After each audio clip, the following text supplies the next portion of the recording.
नमस्कार। मेरी प्रथम वर्ष से हमारा पाठ्यक्रम समाज भाषा, इसके अंतर्गत कि हम अलग अलग तरह के पाठों को पढ़ने के बारे में बात करते, कहानी उपन्यास के बारे में चर्चा आपको कर चुके हैं।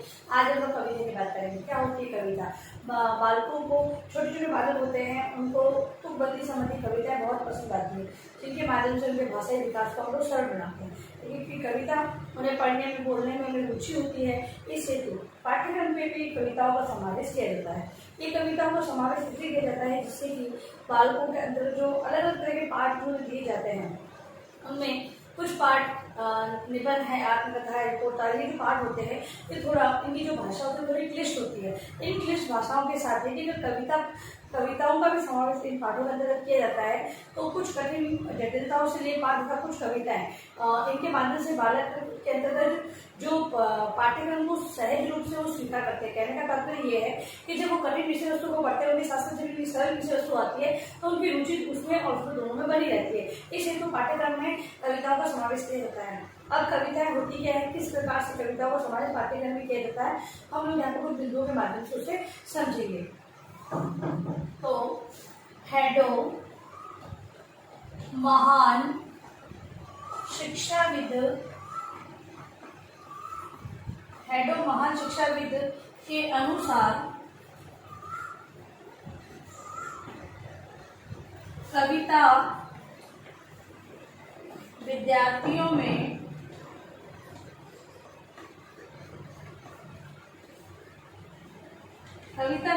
में सौंदर्य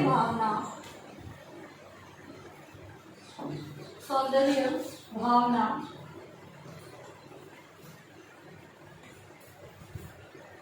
पैदा करती है।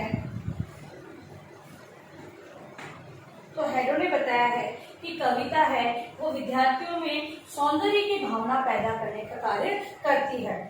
छात्र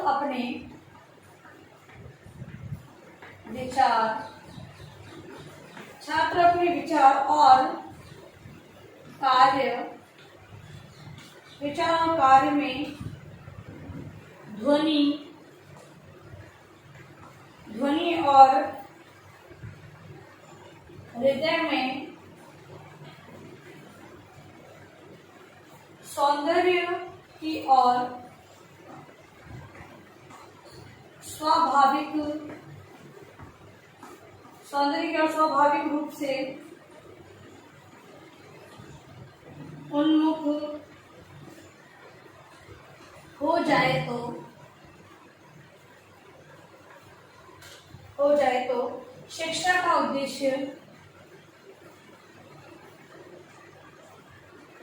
प्राप्त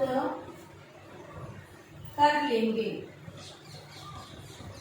विद्यार्थियों को जब कविता के भाव और जो ध्वनि है, ठीक है, और उनको सुनकर तो स्वाभाविक रूप से, मतलब कि अगर वो सुनते हैं, कविता को पढ़ते हैं, तथा उसके बाद उनकी प्रतिक्रिया ये रहती है कि वो भी उस प्रकार से उन्हें ये करके अभिव्यक्त करने लग जाते हैं, कविता को किस प्रकार से व्यक्त करते हैं या बोलते हैं, वो सारी चीजें उनको समझ में आ जाती है। तो क्या होगा कि जो कविता शिक्षण का जो उद्देश्य होता है वो प्राप्त हो जाता है। कविता जिस सौंदर्य की अनुभूति कराती है, उस सौंदर्य का दर्शन यदि छात्र विद्यालय छोड़ने के बाद भी करने लगते हैं, तो शिक्षा का उद्देश्य पूरा हो जाता है। कहने का मतलब ये है कि जो विद्यार्थियों को कविता पढ़ना और समझना, जब वो शिक्षा के माध्यम से समझ लेते हैं तब जब भी कभी कई अखबार में कोई कविता आई या फिर कभी कहीं पर उन्होंने कविता लिखी हुई देखी, तब भी वो क्या करेंगे, उस कविता को पढ़ेंगे तथा उसके भाव को समझ पाएंगे। इस हेतु कहा जाता है कि कविता शिक्षण मेरे विद्यार्थियों को करवाया जाएगा तो विद्यालय छोड़ने के बाद भी उस कविता को समझ, कविता की जो समझ उनके अंतर्गत विकसित रहेगी। फिर है कविता छात्रों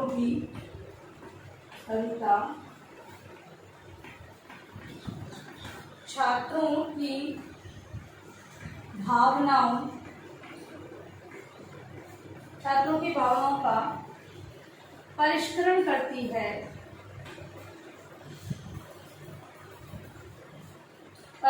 करती है, उनमें शक्ति और साहस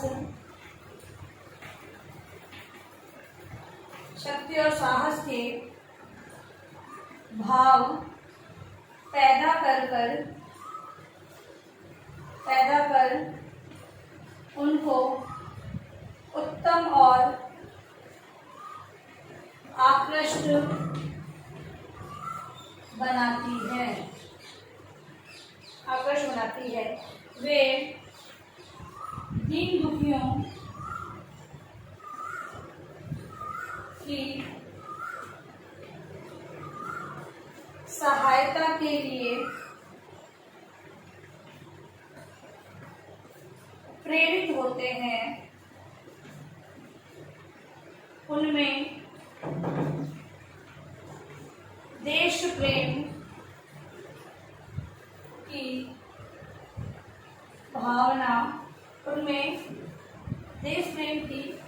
भावना का विकास होता है। कवियों की शुक्तियों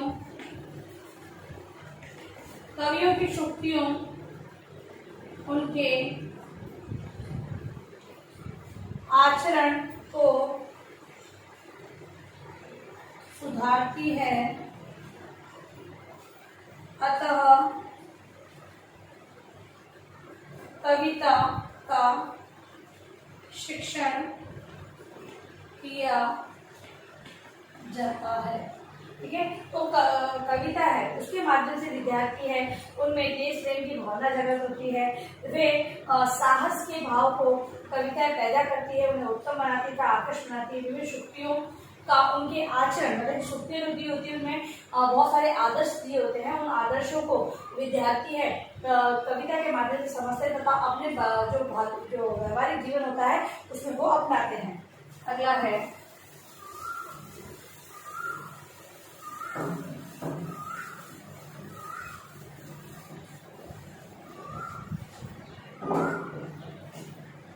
छात्रों में कल्याणकारी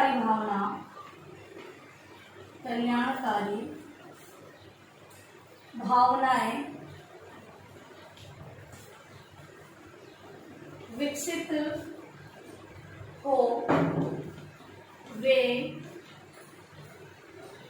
काव्य में रामायण, महाभारत जैसे चरित्रों को अपने व्यवहार में अपनाएं। मतलब कि जो रामायण महाभारत में जो सब चरित्र जो दिया गया है, राम का जो चरित्र अच्छा है, उन्हें अपने ये राम के संग्राम से जुड़ी जो भी अच्छी आदतें हैं, ठीक है, राम तो उनके चरित्र से संबंधित जो शिक्षागत जो चीज़ें हैं उनको अपनाते हुए कविता के माध्यम से काव्य के अंदर महाभारत, रामायण, महाकाव्य है, इनके अंतर्गत जो दी हुई अच्छी बातें हैं उनको विद्यार्थी है वो अपने भावी जीवन के अंदर ग्रहण करते हैं। अगला है जीवन एक कला है। जीवन एक कला है, उसको कलात्मक बनाने के लिए पाठ्यक्रम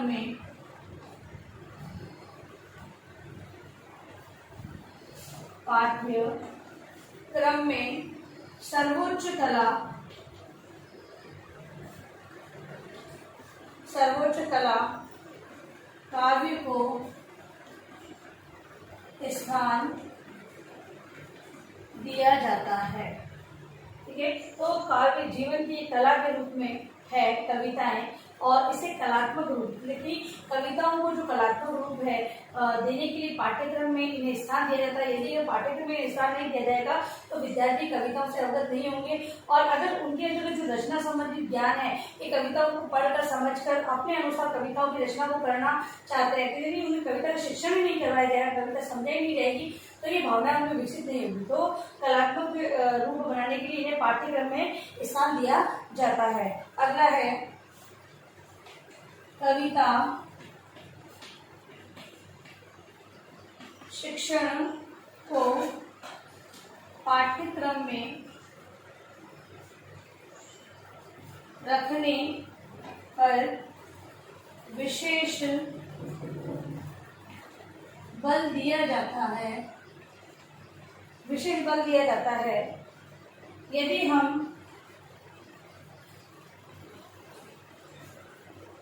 बालक को पूर्ण शिक्षा देना चाहते हैं,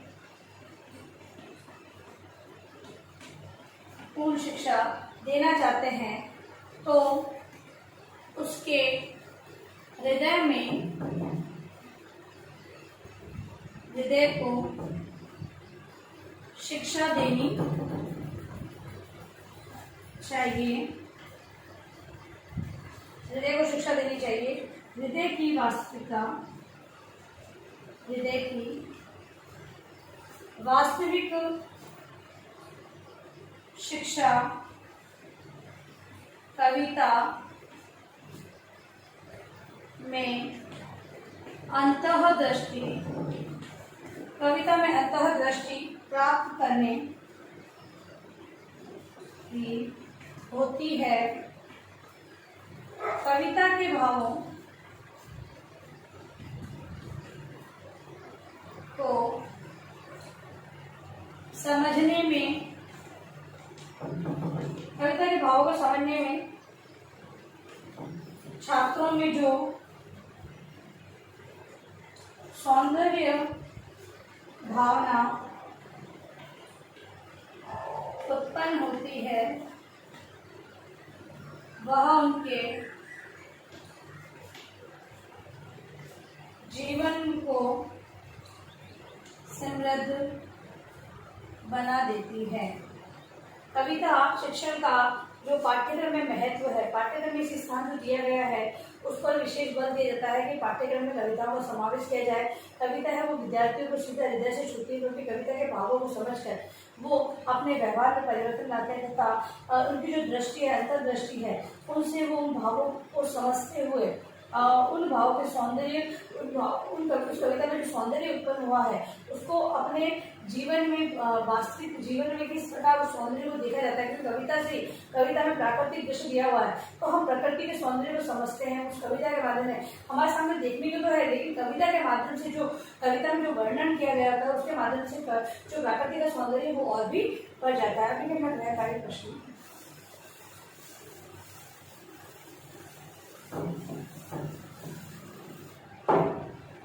गृह कार्य है आपका, कविता के महत्व को समझाइए। और अंत में इस महामारी के दौर में कम से कम आवश्यक कार्य होने पर घर से बाहर निकले।